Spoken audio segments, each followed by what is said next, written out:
Speaking from the White House, the president talked about legal and illegal votes as well as fraud in the election, saying the election was being stolen or was rigged. Now, it's very important to note that there has been no evidence of widespread voter fraud or that the election was rigged in any way. The misleading and unfounded claims by the president seems to be causing the Republican Party to split. So Republican Senator Pat Toomey spoke out against the president, saying his allegations of large-scale fraud and theft are just not substantiated.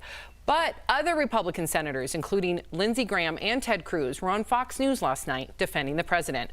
All right, Tori, what did you make of the president's speech? And do you think that he will concede if Biden makes it to 270? No. And just so you guys know, concession is just a tradition. You don't need to concede. So there's no constitutional need of that. If Joe Biden gets 270, he is president-elect. There is no need for that transfer. But I don't think he will concede because he said he won't, and he believes this election is rigged, and he said it from the beginning. What's so sad about the speech from yesterday and last night was it was just so full of lies that even his voice wasn't into it. Do you know what I mean? He wasn't into it. And immediately, even Rick Santorum was like, that's not true. This isn't true. Fox was calling it not true. So he started his presidency on that escalator, claiming maybe Obama wasn't an American with a lie. And in my opinion, he might be ending it with this speech, which was just full of lies. A lot of our viewers disagree with you, Tori. Very okay. We have viewers writing in that they also believe that there is voter fraud and they want to see every single investigation follow through. We have Libby on the label tweeting, just call it already. What are we waiting for? We have another person on Twitter, WMML, said, I donated last night to Trump's legal fund, Tori. It's up to all of us to see that he has the resources necessary to finish this fight. Erica, what do you make of all of this? You know, I think that there is a very established template for what to do if you do feel like democracy is being obstructed.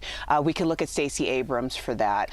If you're going to say that there is fraud or there's obstruction of democracy, then you should have some concrete evidence and proof to back that up. Again, I look to Stacey Abrams, who is the most trending person and name of the day.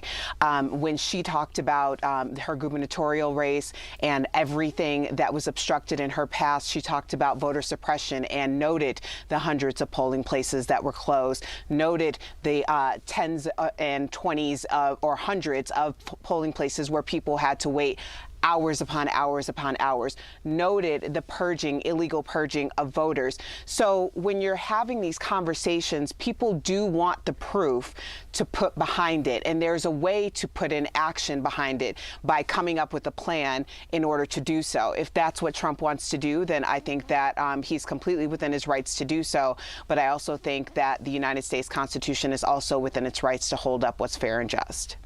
And also, let's not lose sight of the fact, Erica, because what you said is factual. Loyola Law School found that between the years of 2000 to 2014, that's a total of 800 million ballots cast. 35 were found to have maybe probable cause for fraud. 35 out of 800 million. So let's remember that this isn't a thing. And very quickly, if you're outraged about there not being observers within the poll counting, a lot of people are upset about Pennsylvania not having allowed people to come in and observe.